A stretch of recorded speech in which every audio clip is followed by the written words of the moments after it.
बोलिए जयकारा, बोलो मेरे श्री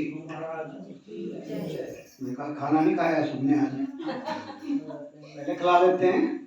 बोलिए जयकारा, बोल मेरे श्री महाराज की जय। सभी के हाथ खड़े नहीं हुए और हाथ जिसके खड़े नहीं हुए उनको आशीर्वाद नहीं मिलेगा। बोलिए जयकारा, बोल मेरे श्री महाराज की जय। बोलो श्री परमहंस दयाल जी महाराज की जय। बोलो नगरी निवासी सतगुरु भगवान की जय। बोलो बाला वाले सतगुरु महाराज की जय। बोलो सारे संतन समाज की जय। बोलो अपने अपने महाराज की जय। बोलो साचे दरबार की जय। थोड़ी देर के लिए सभी शांति बनाए, फोन अपने बंद कर दें। थोड़ा सा समय होता है हमारे पास जीवन का, बाकी हम सारा जो जीवन का समय हम संसार में लगाते हैं, परिवार के लिए लगाते हैं। जैसे अभी देखा कल परसों हम सभी शादियों में बिजी थे, तो हमारा जो ध्यान है सारा डाइवर्ट हो जाता है जो हमारा असली काम है। इसलिए जो दरबार सभी शांति का दान दें। सत्यम बोधमयम नरोममलम प्रत्यक्षमेव सर्वेश्वरम् रत्नेन मंडित शीर्षुभ्रमुक्तम् शुतांबरे शोभितम् मुक्तामाल्यभूषितं च यद्यं सिंहासने संस्थितम् भक्तानां वरदं प्रसन्नवदनं श्री सतगुरुं नमाम्यहम्। श्री सतगुरुं नमाम्यहम्। बंदो चरण सरोज गुरु मद मंगलागार जेहि सेवत नरोत भव सागर से पार, भव सागर से पार। गुरु जी के सिमरण मात्र से नाशत विघ्न अनंत, ताते सर्वारंभ में ध्यावत सब संत, ध्यावत सब संत। जेहि खोजत ब्रह्मा थके सुर नर मुनि और देवा, कहत कबीर सुन साधुआ कर सतगुरु की सेवा, कर सतगुरु की सेवा। ब्रह्मानंदम परम सुखम केवलम ज्ञान बोधि द्वंद्वातीतं गगन सदृशं तत्त्वमस्यादि लक्ष्यम् एकं नित्यं विमलमचलं सर्वदिशाक्षि भूतं भावातीतं त्रिगुणरहितं सद्गुरुं तं नमामि, सद्गुरुं तं नमामि। अखंडमंडलाकारं व्याप्तं चराचरं तत्पदं दर्शितमेन तस्मै श्री गुरुवे नमः, तस्मै श्री गुरुवे नमः। सब दर्दी कागज करूं लेखनी सपन राय, सात समुद्र मसी करूं पर गुरु गुण लिखा न जाए, गुरु गुण लिखा न जाए। गुरु ब्रह्मा गुरु विष्णु गुरुर्देवो महेश्वरा, गुरुर साक्षात परब्रह्म तस्मै श्री गुरुवे नमः, तस्मै श्री गुरुवे नमः। तुमेव माता च पिता तुमेव, तुमेव बंधु च सखा तुमेव, तुमेव विद्या द्रविणं तुमेव, तुमेव सर्वं मम देव देव, तुमेव सर्वं मम देव देव। बोलिए जयकारा, बोलो मेरे श्री सतगुरु महाराज की जय।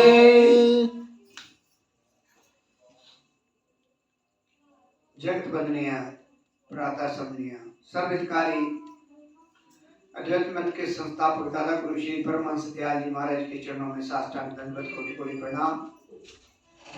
सभी के हृदय सम्राट प्राणधन नगरी निवासी सतगुरु भगवान जी के चरणों में मेरा साष्टांग दंडवत कोटि कोटि प्रणाम। अम्बाला वाले सतगुरु महाराज जी जिनका भी अवतरण दिवस 2 अक्टूबर को सभी पूरे संसार में मनाया गया और जब उनकी जीवनी को देखते हैं और कैसे कैसे उन्होंने अपने जीवन को एक गृहस्थ जीवन से संन्यास का जीवन बनाया, कैसे कैसे लोगों तक पहुंचे, कैसे कैसे घरों में गए और किस प्रकार उन्होंने जनमानस को जगाने के लिए अपने पूरे जीवन को कुर्बान किया।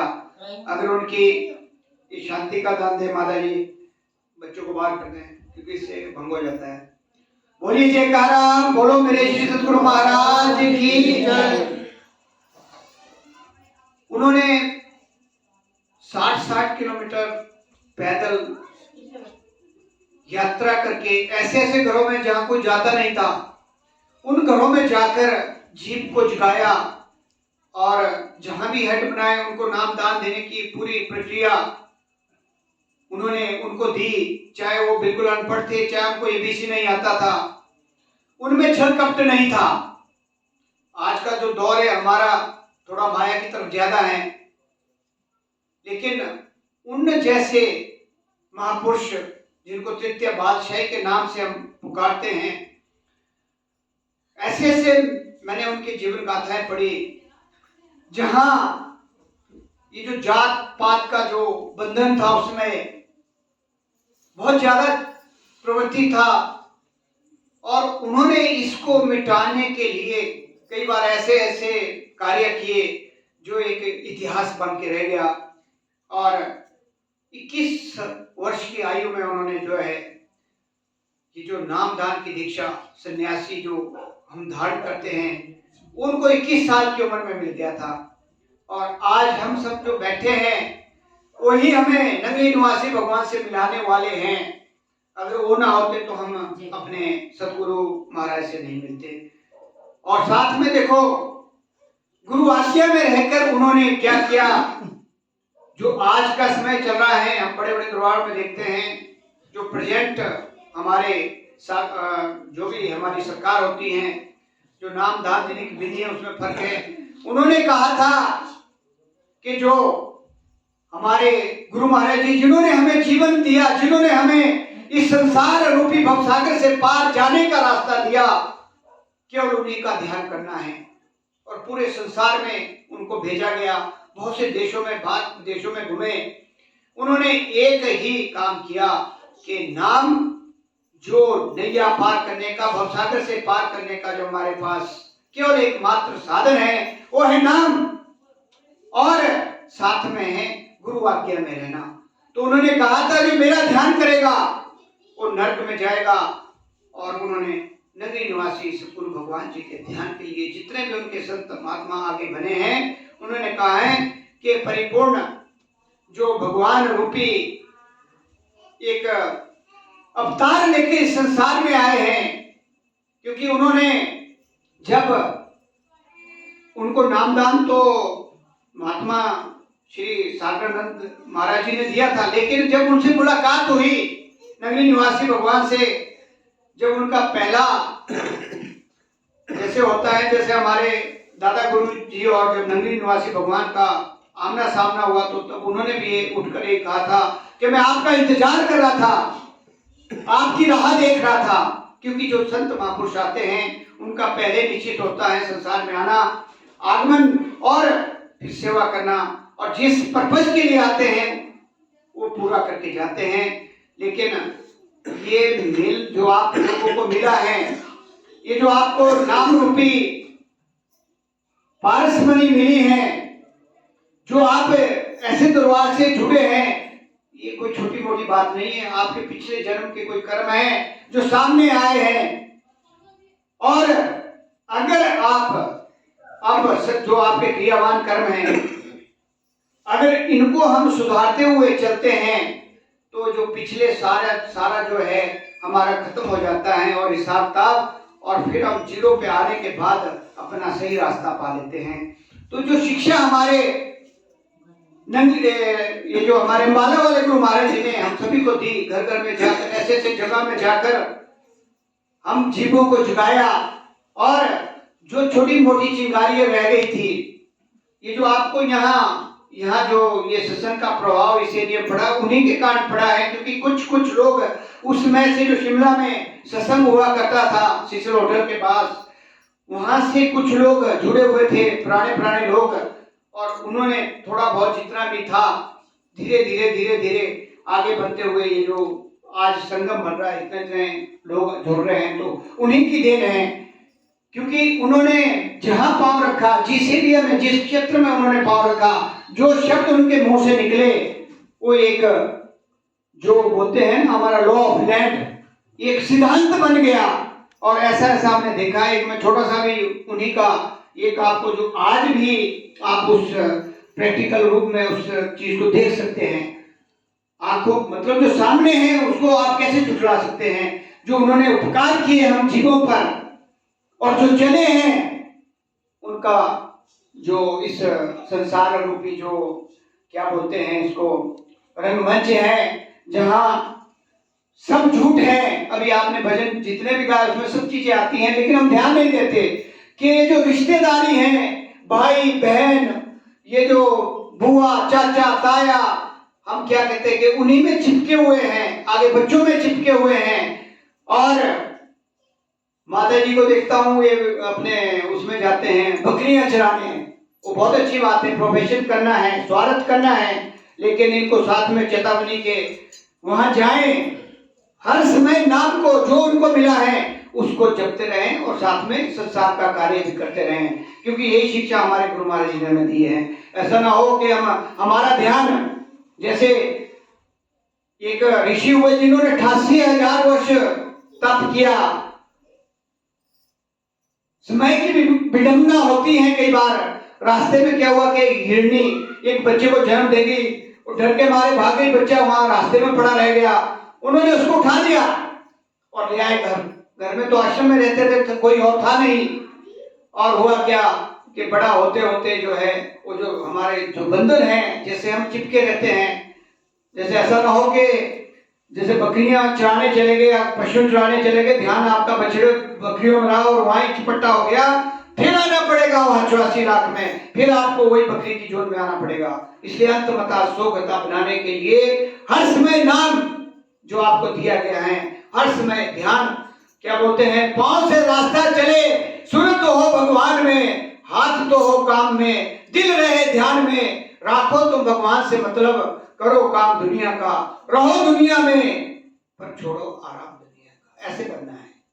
जितने भी आप बुजुर्ग लोग हैं, मैं सभी को सावधान करता हूं कि जो 60 से ऊपर जो भी जा रहा है उसे बिल्कुल अब जितना भी संसारी काम करना है, केवल एक वो बोलते हैं ना मतलब दूरी बना के करना है। चाहे पोतू है, चाहे तोतू है, चाहे कोई है, चाहे पशु है, काम करना है, लेकिन ध्यान आपका हर समय ये बात की उस पिता परमेश्वर से जुड़ी रहनी चाहिए, क्योंकि कोई पता नहीं काल कब झपट्टा मार दे, जो हमारी सांसें हैं खत्म कब हो जाएं और कब हमारा जो है अंतमता सोगता। इसलिए बनाने के लिए अभ्यास 2.5 घंटे इसलिए कहते हैं महापुरुष लोग कि 2.5 घंटे अगर हम डेली करते हैं, आपका ध्यान डाइवर्ट होगा ही नहीं, क्योंकि फिर कृपा बनती रहती है।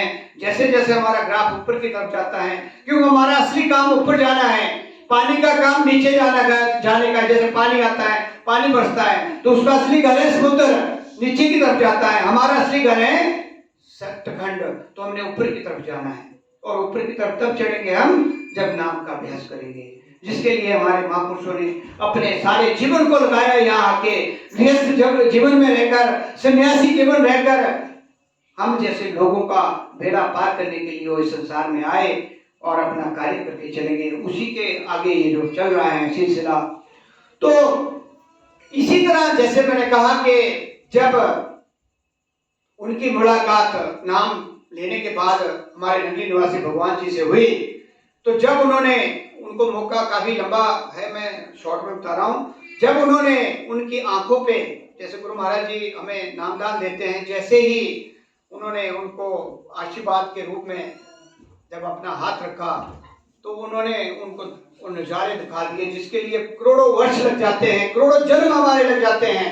उन्होंने सेकंडों में नगरी निवासी भगवान जी ने उनको दर्शन करा दिए और वो मदमस्त हो गए। उसके बाद तो जब अंदर के दर्शन एक बार हो गए, तब तो ये दुनियादारी कुछ भी नहीं लगती। और इतना आशीर्वाद उनको मिला कि जिसको भी आप देख लोगे, जिसको जो शब्द आप बोलोगे, वो परिपूर्ण होगा। इतने आशीर्वाद दे दिए और इस तरह से उन्होंने फिर अपना जो कार्य किया, गुरु आज्ञा में रहकर उन्होंने कभी भी घमंड, स्वार्थ या जो दूसरी चीजें होती है उसमें नहीं गए। उन्होंने केवल जन कल्याण किया और आज हम सभी को जो है उन्हीं का आशीर्वाद मिल रहा है। तो मैं एक बार फिर उनके अवतरण दिवस की सभी को लाख लाख बधाई देते हुए कि हम उनके आदर्श जीवन जो उन्होंने हमें दिया है, जो उन्होंने अभी जो मैंने पीछे प्रसंग दिया उसमें मैंने उनको 10 जो उन्होंने बातें बताई हैं जीने की और हमें कैसे रहना है उसमें मैंने बताई है। अगर वो आपने सुना होगा उसमें 15 मिनट का सत्संग है, 15 वैसे तो 1 घंटे का, लेकिन उसमें 15 मिनट उन्हीं के द्वारा जो हमें शब्दावली के जरिए हमें समझाया है कि जीवन को हमने कैसे जीना है, क्या करना है, उसमें पूरा प्रसंग दिया गया है। तो मैं उनके चरणों में साष्टांग दंडवत प्रणाम करते हुए कि वो हमारे बीच में विद्यमान हैं और हमें आशीर्वाद दे रहे हैं, और भाई लाइक राम जी के सभी परिवार के सदस्यों को, और जो बच्चे का जन्म है जिसका भी है, मुझे नहीं पता किसका है, उन सभी को गुरु महाराज की तरफ से आशीर्वाद देते हुए कि जो भी इनके मन में, हमारे मन में सभी के महाभारत चला होता है, बहुत सी चीजें होती हैं, अनहोनी होनी, ये सब हम मानते हैं, वैसे कुछ भी नहीं है। क्योंकि जब हमने अपने को समर्पित कर दिया तो जो हो रहा है करने वाले भी वही है, कराने वाले भी वही है, जो होगा वो भी उन्होंने करना है। जैसे श्री कृष्ण महाराज ने गीता में उपदेश दिया है कि खाली आए खाली जाना है, बिल्कुल नंगे आए नंगे ही जाना है, जो लिया यहाँ से लिया, जो दिया यहाँ से यहाँ ही देना है। इसलिए हम इसमें ना उलझे, जो उलझने हमारे अंदर महाभारत चली होती है, ऐसा होगा तो ऐसा क्यों होगा, इन क्या क्यों से पीछे हटकर हमें जो काम दिया गया है संसारिक, व्यवहारिक, सामाजिक और आध्यात्मिक, ये जो हमारे को काम दिए गए हैं इन्हें हमने करना है निष्काम भाव से। इसमें कोई वो नहीं रखना है कि हमें क्या, जो मिल रहा है वो तो मिलेगा ही मिलेगा, और जो जाना है वो तो जाएगा ही जाएगा, आप जितनी मर्जी कोशिश कर लेना, लेकिन हमें संतुलन बनाए रखना है। मतलब समदृष्टि जिसको बोलते हैं, सुख में भी बराबर, दुख में भी बराबर। कोई आपत्ति आती है तब भी वैसे ही बने रहना है, कोई खुशी मिलती है तो भी वैसे बनना है। ऐसा ना हो कि शादी हुई तो लगे आसमान में चढ़ गए और थोड़ी देर बाद थोड़ी बर्बादी आनी शुरू हो गई तो थाले आ गए, ऐसा नहीं बनना है। गुरुमुख का काम है हर समय एक भाव में रहना, जैसा मर्जी इसमें आए, जितनी मर्जी खुशी आए, हम एक बन के रहें, एक हमारा मन रहे। और सबसे बड़ी बात है कि जब हमें जज मिल गया है, बोलते हैं जीने की कला आपको मिली है सबको, और जाने की तैयारी, 2 चीजें हम भूल जाते हैं, एक भगवान का नाम और दूसरा मरना। जो हमारे जीवन की सच्चाई है, बड़े बड़े आए इस संसार में, बड़े बड़े राजे महाराजे, हिरण्यकश्यप जैसे जिन्होंने क्या क्या वरदान ले लिए कि मैं ऊपर ना मरूं उधर ना मरूं, कैसे कैसे वरदान ले लिए। एक हमारे जैसे कल रावण दहन था, उन्होंने मौत को भी जो था यहाँ छुपाया हुआ था, लेकिन वक्त बलवान है, वक्त जो संसार में आएगा उसने जाना ही जाना है। हाँ ये जरूर है कि एक पर्दा हटा दूसरे पर्दे में जाना है, मतलब एक शरीर छोड़ा दूसरे में जाना है, और हम बड़े लकी हैं कि हमने वो शरीर में नहीं जाना है, हमने तो गुरु महाराज के दरबार में उस प्रकाश में विलीन होना है, हमें रास्ता मिल गया है।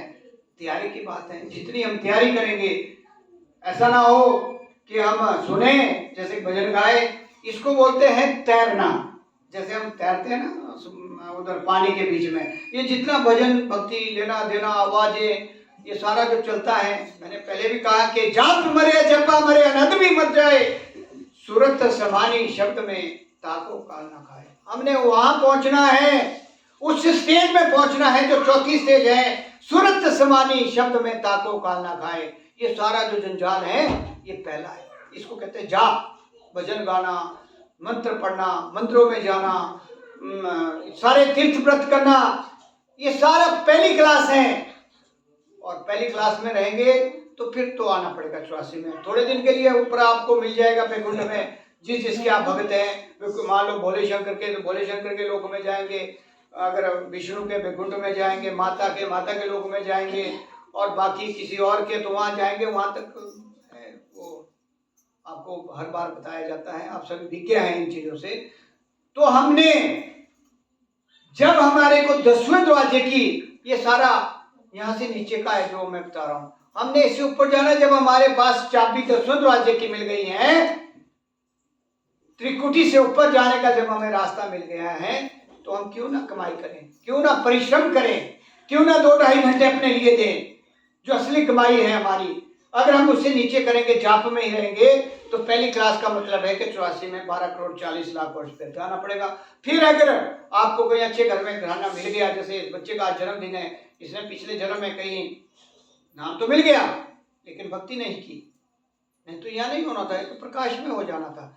अब सत्संगी के घर में जन्म हुआ है, ऐसे दरबार में जन्म हुआ है, ये मतलब पहले से ही जितने बच्चे यहाँ आते हैं ये सारे पीछे के पिछड़े हुए हैं, हमारे जैसे जो जिन्होंने नाम की कमाई नहीं की उनमें से आती है। जितने भी बच्चे की जितने भी हम आते हैं सत्संग में, ये सब वैसे ही है, क्योंकि नाम ले लिया लेकिन कमाई नहीं की। लेकिन गुरु महाराज ने इतनी कृपा की कि आपको 84 से जाके उनको ऐसे परिवार में जन्म दे दिया जहां से पहले दिन से उनको सत्संग मिलना शुरू हो गया है।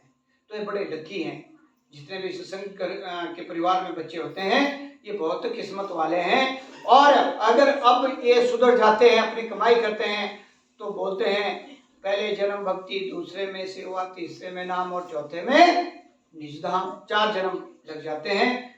कुछ कुछ होते हैं जैसे क्लास में IAS बड़े एक आधा बनता है बड़ी मुश्किल से, बड़े कई साल लग जाते हैं। तो डायरेक्ट एंट्री तो बहुत कम लोगों की होती है, बहुत कम संख्या में है।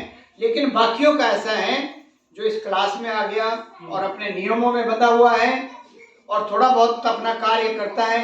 क्योंकि मैंने तीनों का बताया है कि स्वार्थ, पुरुषार्थ और परमार्थ, अगर तीनों का संबंध में हमारा बना रहेगा तो अगला जन्म हमारा मनुष्य का होगा।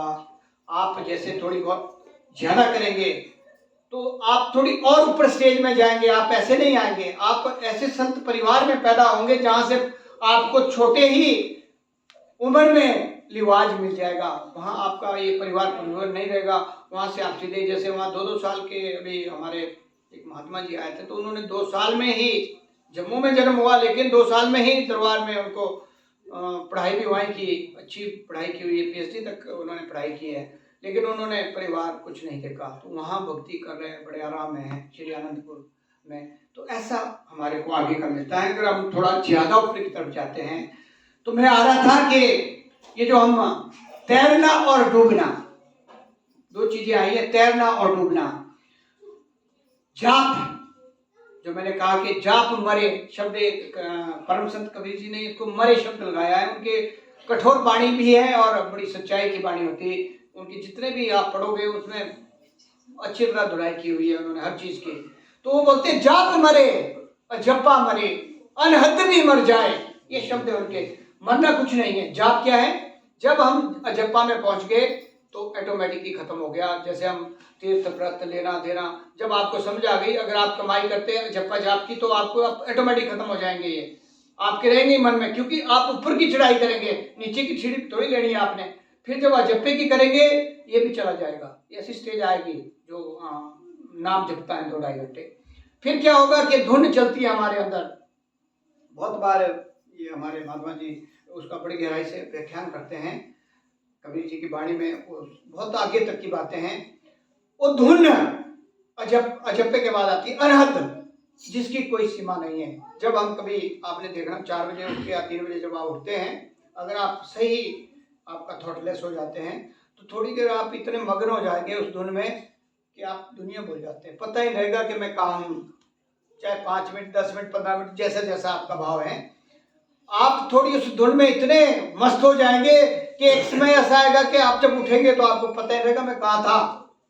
इसको बोलते अनंत, जिसकी कोई सीमा नहीं है, उसमें जाना है हमने। जब आप ये तीसरी स्टेज है हमारी, ऊपर की ये स्टेज है, जाप मरे, अजप्पा मरे, अनहद भी मर जाए, तीसरी स्टेज में हम पहुंच गए।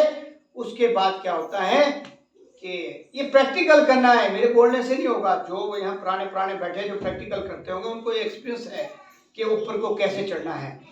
फिर क्या होता है कि जब हमारी लास्ट स्टेज आती है, जब बोलते हैं आत्म साक्षात्कार होगा, जिसके लिए हम नहीं, देवता लोग, बड़े बड़े सन्यासी, पता नहीं कितने कितने लोग कहाँ भटक रहे, गुफाओं में, कंदराओं में, वो हमारे को बड़ी आसानी से सहज रूप से प्राप्त हो जाती हैं।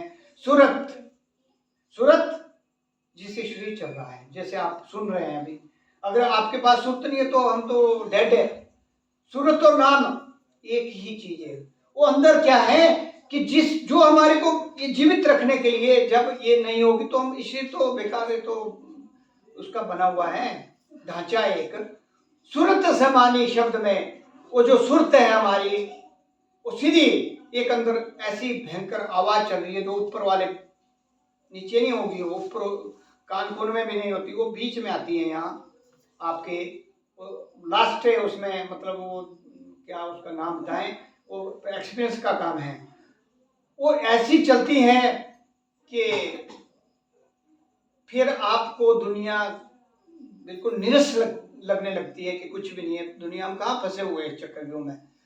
वो सूरत समानी शब्द में ताको काल ना खाए, जब वो उसका जागृति यहाँ हो जाएगी फिर उसके बाद काल का कोई नहीं। वो हाथ जोड़ के खड़ा होगा जब यहाँ से हम जाएंगे, और वो बोलेगा, क्योंकि ऐसा महापुरुष कहते हैं, ऐसा प्रावधान है कि जब हम नाम की कमाई करने लगते हैं कि ऑटोमेटिक 10वां हिस्सा, जैसे जीएसटी जाता है ना, इसमें क्या नाम है, सरकार को जीएसटी जाता है, तो आजकल उन्होंने 3%, 5%, 15% का, उसी तरह अध्यात्म में हमारा 10वां हिस्सा ऑटोमेटिक चला जाता है और उससे उसका लाभ होता है, और उन रूहों को वो नहीं छेड़ता और ना ही उसको इजाजत है छेड़ने की। तो हमने उस स्टेज में पहुंचना है जहां काल का कोई हमारे ऊपर बस ना चले और वो हाथ जोड़ के हमें आगे का रास्ता दे। तो इस प्रकार जो ये प्रसंग चलता है, ये गुरु महाराज जी ही प्रेरणा देते हैं हमें कि क्या कैसे हमने क्यों, मतलब जो हमारा आगे बढ़ने का जो तरीका है उस सत्संग में हर जीव को मिलना चाहिए जो गुरुमुख है। मनमुखों को तो मैं कुछ नहीं कहूँगा। जैसे अभी एक प्रसंग सुन रहा था मैं, तो एक बार क्या हुआ कि नारद मुनि जी जैसे श्री कृष्ण भगवान जी के पास दर्शन करने जाया करते थे। तो एक हंसी की बात है, कई बार जब बहुत पहले की बातें हैं, हमारे जीवन में भी ऐसा होता है। तो होता क्या है कि जब वो उठते हैं तो वहाँ उसकी सफाई की जाती थी। जिस टेबल में बैठ गए उसकी सफाई करने लग जाते थे, या धरती में बैठे वहाँ सफाई करते थे। जैसे हम देते हैं ना, वो चौका बनाते हैं गोबर से, शुद्ध काम। एक दिन उन्होंने देख लिया श्री कृष्ण महाराज जी को, ये मैं उठा तो इसका मतलब कोई गड़बड़ी है, और वो पीछे मुड़ के उनको कहा कि आप मेरे आने से क्या नाम, मेरे ख्याल कुछ ऐसा लगता है कि कुछ गड़बड़ी है। उन्होंने कहा हंसते हुए श्री कृष्ण महाराज ने कि आप निगूरे हो। क्या कहा कि आप निगूरे हो, इसलिए जो निगूरा आता है इस दरबार में, इस मेरे दर्शन करने के लिए, वहां से हमारा बहुत हानि होती है। जो कहते हैं निगुरा मुझे ना मिले पापी मिले हजार, एक निगुरे के सिर पे लाखों पापियों का भार। ऐसा कहा गया है, ये ऐसे नहीं है बातें बनी हुई भाई हम पढ़ लेते किताब से, ये प्रैक्टिकल है। और फिर उन्होंने हाथ जोड़े नारद जी ने कि हमारे को रास्ता बताइए कि कैसे आगे हम बढ़े। तो उन्होंने कहा कि आप मतलब गुरु की, जैसे उन्होंने ये सारा बना होता है, जो हमारा ये बना हुआ है ना, ये सारा बना हुआ है पिछला, ये हमारी सोच है कि पता नहीं क्या क्यों, कुछ नहीं, ये बना हुआ है। क्योंकि हमारे शास्त्र और हमारे जितने भी इतिहास से कहते हैं, इस चीज को ऑथेंटिक करते हैं, प्रूव करते हैं कि ऐसा होता है। उन्होंने कहा कि मुझे भी अगर इतना इसका इम्पैक्ट है, इतना इसका प्रभाव है, तो मुझे भी बताइए कि मैं भी गुरु बनाना चाहता हूँ। नारद जी ने कहा, तो कृष्ण महाराज ने कहा कि जो कल सवेरे जो सबसे पहले जिसके दर्शन होंगे वही आपका गुरु होगा। आपने कथाएं सारी भागवत में सुनी हुई हैं। तो एक मछुआरा मिला सवेरे, और मछुआरा ही उनको गुरु बनाना पड़ा। कपड़ा के प्रसंग है, लेकिन उनके मन में फिर भी संशय रही। गुरु तो बना लिया, क्योंकि अब बात श्री कृष्ण महाराज की थी। फिर वो उनके पास चले गए, और जो शंका की बात होती है कि महाराज गुरु तो मिला तो बोला, तो श्री कृष्ण महाराज बड़े बोले यही तो हमें मार रही है। ये जो तो और क्या क्यों और तो, ये जो मन में संशय है, यही हमें नर की तरफ ले जाता है, और हमें इससे बचना है। आपको जो मिल गया, जो आपके भाग्य में जो गुरु थे वो मिल गए, और इस तरह से जो है उन्हीं को फिर गुरु, और उन्हीं से फिर बहुत सा आगे लंबा प्रसंग है, इसको पूरा किसी दिन फिर सुनाएंगे, क्योंकि मेरे ख्याल समय का ऐसा आदेश हो रहा है कि अब हमें अपनी वाणी को विराम देना है। जो एक और मैं चाह रहा था